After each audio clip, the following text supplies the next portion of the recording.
ಎಲ್ರಿಗೂ ನಮಸ್ಕಾರ. ಇನ್ಫೋಸ್ಟ್ರೀಮ್ ಯೂಟ್ಯೂಬ್ ಚಾನೆಲ್ಗೆ ಮತ್ತೊಮ್ಮೆ ಸ್ವಾಗತ. ಈ ವಿಡಿಯೋದಲ್ಲಿ ನಾವು ಇನ್ನೊಂದು AC ಸರ್ಕ್ಯೂಟ್ಸ್ ಮೇಲೆ ಪ್ರಾಬ್ಲಮ್ ಅನ್ನ ಡಿಸ್ಕಸ್ ಮಾಡ್ತಾ ಹೋಗೋಣ. ಸೊ ಎಕ್ಸ್ಟ್ರಾ ಪ್ರಾಬ್ಲಮ್ಗಳ ವಿಡಿಯೋ ಲಿಂಕ್ ಅನ್ನ ನಾನು ಡಿಸ್ಕ್ರಿಪ್ಷನ್ ಅಲ್ಲಿ ಪ್ಲೇ ಲಿಸ್ಟ್ ಮುಖಾಂತರ ಕೊಟ್ಟಿದ್ದೀನಿ, ನೀವು ನೋಡಬಹುದು. ಯಾಕಂದ್ರೆ ಎಷ್ಟು ಪ್ರಾಬ್ಲಮ್ಗಳನ್ನ ನೀವು ಸಾಲ್ವ್ ಮಾಡ್ತಾ ಹೋಗ್ತೀರಾ ಅಷ್ಟು ನಿಮಗೆ ಕಾನ್ಫಿಡೆನ್ಸ್ ಬರ್ತಾ ಹೋಗುತ್ತೆ ಎಕ್ಸಾಮ್ ಅಲ್ಲಿ. ಸೊ ಕ್ವಶನ್ ಏನ್ ಹೇಳ್ತಾ ಇರೋದು, the sinusoidal voltage applied to a circuit of unknown impedance of voltage ಎಷ್ಟು ಕೊಟ್ಟಿದ್ದಾರೆ 235 sin omega t and the current I is equal to 7 sin omega t plus 63 degree. Hence, find the RMS value of voltage and current, unknown impedance, power factor, angle. Comment whether the current is lagging or leading with respect to voltage. So, ಈ question ನೋಡಿದ್ರೆ ತುಂಬಾ ದೊಡ್ಡದು ಅಂತ ಅನ್ಸುತ್ತೆ. Very easy problem, ಸರಿನಾ? Very easy problem. First ನಾನು ಹೇಳ್ಕೊಟ್ಟಿದ್ದೀನಿ ಏನ್ ಮಾಡಬೇಕು. ಫಸ್ಟ್ ಸ್ಟೆಪ್, ಪ್ರತಿ ಒಂದು ಏನೇನು ಗಿವನ್ ಕೊಟ್ಟಿದ್ದಾರೆ ಅದನ್ನೆಲ್ಲ ಇಲ್ಲಿ ಬರಿಬೇಕು. ಗಿವನ್ ಏನ್ ಕೊಟ್ಟಿರೋದು, ವೋಲ್ಟೇಜ್ ವಿ ಅನ್ನ ಕೊಟ್ಟಿದ್ದಾರೆ. ಎಷ್ಟು? 235 sin omega t. Next current I ಅನ್ನ ಕೊಟ್ಟಿದ್ದಾರೆ. ಕರೆಂಟ್ ಐ ಏನಿರೋದು 7 sin omega t plus 63 degree, ಸರಿನಾ? Next hence find the RMS value of voltage and current ಅಂತಂದ್ರೆ VRMS ಅನ್ನ ನಾನು ಕ್ಯಾಲ್ಕುಲೇಟ್ ಮಾಡಬೇಕಾಗುತ್ತೆ, IRMS ಅನ್ನ ನಾನು ಕ್ಯಾಲ್ಕುಲೇಟ್ ಮಾಡಬೇಕಾಗುತ್ತೆ. Next find the unknown impedance. So impedance ಅನ್ನ ನಾವು Z ಇಂದ ಅಲ್ವಾ ರೆಪ್ರೆಸೆಂಟ್ ಮಾಡೋದು. ಸೊ Z ಇಂಪಿಡೆನ್ಸ್ ಅನ್ನ ಕ್ಯಾಲ್ಕುಲೇಟ್ ಮಾಡಬೇಕು. ಪವರ್ ಫ್ಯಾಕ್ಟರ್ ಆಂಗಲ್, ಸೊ 5 ಮಾತ್ರ ನಮಗೆ ಬೇಕಾಗಿರೋದು, ಸರಿನಾ? ಪವರ್ ಫ್ಯಾಕ್ಟರ್ ಅಂದ್ರೆ cos 5, ಅವ್ರು ಕೇಳಿರೋದು ಕೇವಲ ಆಂಗಲ್ ಮಾತ್ರ. ಸೊ 5 ವ್ಯಾಲ್ಯೂ ಮಾತ್ರ. Next comment whether the current is lagging or leading with respect to voltage. So ಅದನ್ನ ಆಮೇಲೆ ಡಿಸ್ಕಸ್ ಮಾಡ್ತಾ ಹೋಗೋಣ. ಈಗ ಫಸ್ಟ್ ಕ್ಲಾಸ್ ಅನ್ನ ಕೇಳ್ಕೊಳ್ಳಿ, ಆಮೇಲೆ ನೀವು ಸ್ಕ್ರೀನ್ ಶಾಟ್ ತಕೊಂಡು ನೋಟ್ಸ್ ಬರ್ಕೋಬೇಕಾರೆ ಕ್ಲಿಯರ್ ಆಗಿ ಅರ್ಥ ಆಗ್ತಾ ಹೋಗುತ್ತೆ, ಸರಿನಾ? ಈಗ ಫಸ್ಟ್ ಕೊಟ್ಟಿರುವಂತಹ ವ್ಯಾಲ್ಯೂಗಳನ್ನ ಇಟ್ಕೊಂಡು ನಾನು VRMS ಮತ್ತೆ IRMS ಅನ್ನ ಕ್ಯಾಲ್ಕುಲೇಟ್ ಮಾಡ್ಬೇಕು. ಯಾವ ರೀತಿ? ಸಿಂಪಲ್. ಫಸ್ಟ್ ವೋಲ್ಟೇಜ್ ಏನ್ ಕೊಟ್ಟಿದ್ದಾರೆ ಬರ್ಕೊಂತೀನಿ. V is equal to 235 sin omega T ಅಲ್ವಾ? ಇದೆ ಅಲ್ವಾ ಅವ್ರು ಕೊಟ್ಟಿರೋದು. ಇದನ್ನ ಗಿವನ್ ಅಂತ ಬರ್ಕೊಳ್ಳಿ, ಗಿವನ್. ನೆಕ್ಸ್ಟ್ ಸ್ಟ್ಯಾಂಡರ್ಡ್ ಈಕ್ವೇಶನ್ ಏನಾಗಿರುತ್ತೆ ವೋಲ್ಟೇಜ್ಗೆ? Standard equation V is equal to VM sin omega T, sin omega T. ಇದು ಸ್ಟ್ಯಾಂಡರ್ಡ್ ಈಕ್ವೇಶನ್. ಸ್ಟ್ಯಾಂಡರ್ಡ್ ಈಕ್ವೇಶನ್ ಗೊತ್ತಾಯ್ತಾ? ಫಸ್ಟ್ ಅವ್ರು ಕೊಟ್ಟಿರುವಂತಹ ಈಕ್ವೇಶನ್ ಅನ್ನ ನಾವು ಸ್ಟ್ಯಾಂಡರ್ಡ್ ಈಕ್ವೇಶನ್ ಜೊತೆ ಕಂಪೇರ್ ಮಾಡ್ಬೇಕು. ನೋಡಿ, ಒಮೆಗಾ ಟಿ ಜಾಗದಲ್ಲಿ ಒಮೆಗಾ ಟಿ ಇದೆ, ಸೈನ್ ಜಾಗದಲ್ಲಿ ಸೈನ್ ಇದೆ. ಆದ್ರೆ VM ಅಂತಂದ್ರೆ ಮ್ಯಾಕ್ಸಿಮಮ್ ಪೀಕ್ ವೋಲ್ಟೇಜ್ ಜಾಗದಲ್ಲಿ 235 ಇದೆ. ಸೊ ಈಗ ನಾನೇನ್ ಮಾಡ್ಬೋದು, VM value is equal to 235 ಅಂತ ಬರಿಬೋದಾ? ನೋಡಿ, ಕಂಪೇರ್ ಮಾಡಿ ಅಷ್ಟೇ. VM value is equal to 235. ಅವ್ರೇನ್ ಕೇಳಿರೋದು VRMS ಅನ್ನ ಕ್ಯಾಲ್ಕುಲೇಟ್ ಮಾಡು. VRMS ಈಸಿಯಾಗಿ ಕ್ಯಾಲ್ಕುಲೇಟ್ ಮಾಡ್ಬೋದು. Therefore VRMS value will be equal to VM whole divided by root 2. ಇದೆ ಫಾರ್ಮುಲಾ. ಏನು? VRMS is equal to VM by root 2. So VM value ಏನ್ ಬಂದಿದೆ? 235 ಬಂದಿದೆ, whole divided by root 2. So value ಏನಾಗುತ್ತೆ calculate ಮಾಡ್ತಾ ಹೋಗೋಣ. So 235 whole divided by root 2 direct ಆಗಿ calculator ಹಾಕ್ಬೇಕು. ವ್ಯಾಲ್ಯೂ ಎಷ್ಟು ಬಂತು? 166.17 166.17 ವ್ಯಾಟ್ಸ್, ಸರಿನಾ?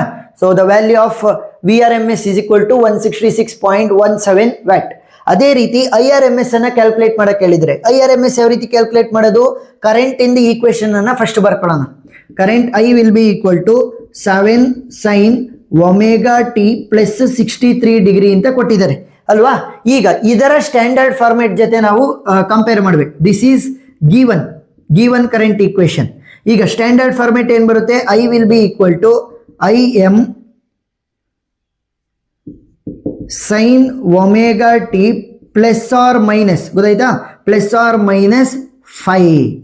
ಇದೇನಿದು ನಮಗೆ ಸ್ಟ್ಯಾಂಡರ್ಡ್ ಈಕ್ವೇಶನ್. ಬರೀರಿ ಸ್ಟ್ಯಾಂಡರ್ಡ್ ಈಕ್ವೇಶನ್. ಸ್ಟ್ಯಾಂಡರ್ಡ್ ಈಕ್ವೇಶನ್ ಗೊತ್ತಾಯ್ತಾ? ಕೊಟ್ಟಿರುವಂತ ಈಕ್ವೇಶನ್ ಅನ್ನ ಸ್ಟ್ಯಾಂಡರ್ಡ್ ಈಕ್ವೇಶನ್ ಜೊತೆ ಕಂಪೇರ್ ಮಾಡ್ಬೇಕು. ಸೊ ನೋಡಿ, ಇಲ್ಲಿ IM ಜಾಗದಲ್ಲಿ 7 ಇದೆ. ಇನ್ನೊಂದು ನನಗೆ ಗೊತ್ತಾಗ್ತಾ ಇದೆ ಏನು, ಅವರು ಆಂಗಲ್ ಅನ್ನ ಕೇಳಿದ್ರು, power factor angle. Power factor angle ಏನಕ್ಕೆ ಈಕ್ವಲ್? 5. ಸೊ 5 ಇರುವಂತ ಜಾಗದಲ್ಲಿ ಏನಿದೆ? 63, ಗೊತ್ತಾಯ್ತಾ? ಸೊ 5 ಇರುವಂತ ಜಾಗದಲ್ಲಿ 63 ಇದೆ. ಸೊ ಅದ್ರದ್ದು ನನಗೆ ವ್ಯಾಲ್ಯೂ ಸಿಕ್ಕೇ ಬಿಡ್ತು. ಸೊ ಇದು ಮೊದಲನೇದು ಕ್ಯಾನ್ಸರ್, ಸರಿನಾ? ಮೊದಲನೇದಕ್ಕೆ ಇನ್ನೂ ಫುಲ್ ಆನ್ಸರ್ ಬರ್ದಿಲ್ಲ. IM value is equal to IM ಜಾಗದಲ್ಲಿ ಏನಿರೋದು 7. So IM value is 7. Therefore IRMS will be equal to IM whole divided by root 2. So IM value is 7 whole divided by root 2. So value ಏನಾಗುತ್ತೆ ನೋಡಿ, 7 divided by ಇಲ್ಲಿ root symbol ಅನ್ನು ಹೊಡೆದು 2 ಅನ್ನು ಒತ್ತಿರಿ. So value ಎಷ್ಟು ಬರುತ್ತೆ 4.94 ಅಂತ ಬರ್ತಾ ಹೋಗುತ್ತೆ 4.94 ಆಂಪಿಯರ್ ಇದು ಸರಿನಾ ಕರೆಂಟ್ ಆಗಿರೋದ್ರಿಂದ ಆಂಪಿಯರ್ ವೋಲ್ಟೇಜ್ ಆಗಿರೋದ್ರಿಂದ ವಿ ಅಷ್ಟೇ ಸೊ ಈಗ ನೋಡಿ ಇಲ್ಲಿ ನಮಗೇನು ಬಂತು IRMS ವ್ಯಾಲ್ಯೂ ಆಯಿತು VRMS ವ್ಯಾಲ್ಯೂ ಆಯಿತು ಸೊ ಮೊದಲನೇ ಕ್ವಶನ್ ನಾವು ಕಂಡುಹಿಡ್ದಾಯ್ತು ನೆಕ್ಸ್ಟ್ ಅನ್ನೋನ್ ಇಂಪಿಡೆನ್ಸ್ ಅನ್ನ ಕಂಡುಹಿಡಿಬೇಕು ಅದಕ್ಕಿಂತ ಮುಂಚೆ ಪವರ್ ಫ್ಯಾಕ್ಟರ್ ಆಂಗಲ್ ಅಂತ ಕೊಟ್ಟಿದ್ದಾರೆ ಸೊ ಅದನ್ನ ಬರೆದು ಬಿಡೋಣ ಮೂರನೇದು power factor angle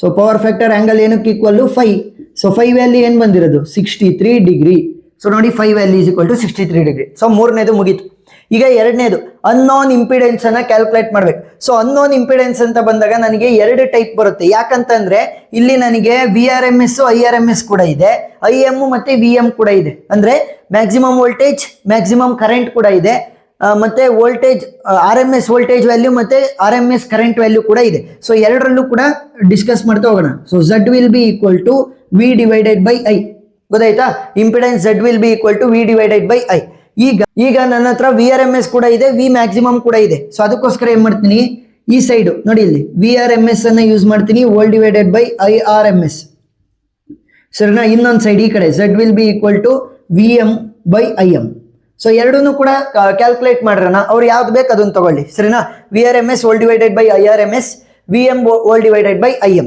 so VRMS value ಏನ್ ಬಂದಿರೋದು ನಮಗೆ VRMS value is 166.17 volt divided by IRMS value ಏನ್ ಬಂತು ನಮಗೆ ಇಲ್ಲಿ IRMS ವ್ಯಾಲ್ಯೂ ಇಸ್ 4.94 ನೆಕ್ಸ್ಟ್ ಈ ಕಡೆ ಬಂದ್ರೆ VM ವ್ಯಾಲ್ಯೂ ಏನಿದೆ ನಮಗೆ VM value is 235 volt divided by IM value I maximum value ಏನಿರೋದು ನಮಗೆ 7 ಸೊ ಎರಡೂ ಕೂಡ ಕ್ಯಾಲ್ಕುಲೇಟ್ ಮಾಡ್ಕೊಳ್ಳೋಣ 166.17 volt divided by 4.94 so value ಎಷ್ಟು ಬರುತ್ತೆ 33.63 ಓಮ್ ಅಂತ ಬರೀಬೇಕು ಸರಿನಾ ಓಮ್ ನೆಕ್ಸ್ಟ್ ಇಲ್ಲಿಗೆ ಏನು ಬರುತ್ತೆ value 235 volt divided by 7 so value ಎಷ್ಟು ಬರುತ್ತೆ 33.57 ಓಮ್ ಸೊ ಎರಡು ಕೂಡ ಆಲ್ಮೋಸ್ಟ್ ಈಕ್ವಲ್ಲೇ ಬಂದಿದ್ದಾವೆ ಸೊ ಈಗ ನಾವು ಇಂಪಿಡೆನ್ಸ್ ಅನ್ನು ಕೂಡ ಕ್ಯಾಲ್ಕುಲೇಟ್ ಮಾಡಿದ್ವಿ ಇದು ಎರಡನೇದು ಕ್ಯಾನ್ಸರ್ ಸರಿನಾ ಇಂಪಿಡೆನ್ಸ್ ಕ್ಯಾಲ್ಕುಲೇಟ್ ಆಯಿತು ಪವರ್ ಫ್ಯಾಕ್ಟರ್ ಆಂಗಲ್ ಕ್ಯಾಲ್ಕುಲೇಟ್ ಆಯಿತು ಮತ್ತೆ VRMS IRMS ಆಯ್ತು ನೆಕ್ಸ್ಟ್ ಏನ್ ಕೇಳ್ತಾ ಇದ್ರೆ